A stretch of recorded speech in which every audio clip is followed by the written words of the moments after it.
Ayan mga kachikan, dito tayo ngayon pababa na sa bundok at nakasakay tayo dito sa chair. May bakante dyan. At dito ay may bar to hold, kaya baka mahulog ka rito. Mataas po ito. Ayan po. Going up.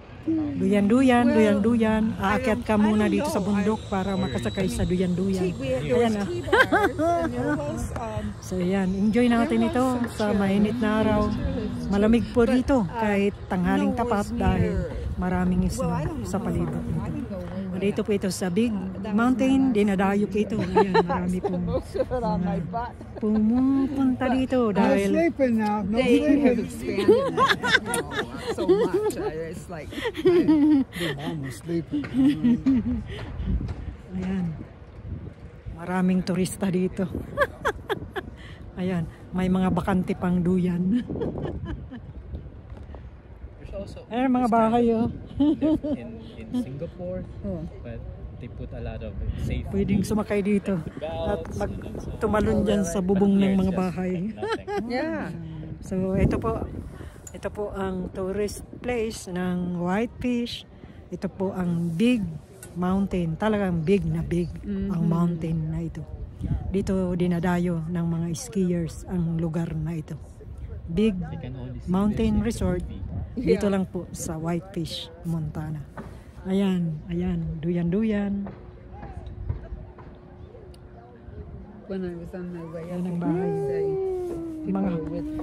Itong mga hotel na ito, stay in these places, you know, so close to punong-puno this. po lagi I think ng one mga night turista would be lalo na sa nice, winter. but not all the time. Siguradong ang mamahal ng hotel na ito. Grabe. Ayan. No. Something looks like there's socks or something out there drying in the sun. I don't know, maybe that's not what it is. Reminds me of the Harry Potter movie.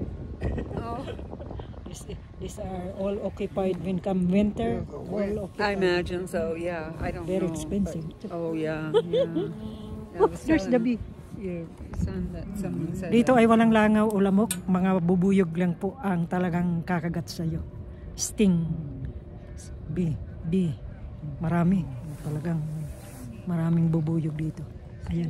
This must be for climbing up. Yeah, maybe to fix if something gets wrong. Check for loose clothing and equipment. Loose clothing.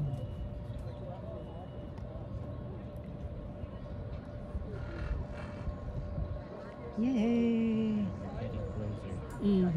Someone was asking a while ago, what's that for? That's for sledding.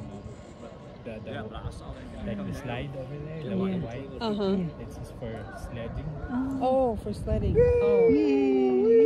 Like luge or something, huh? Up and down, flip it around.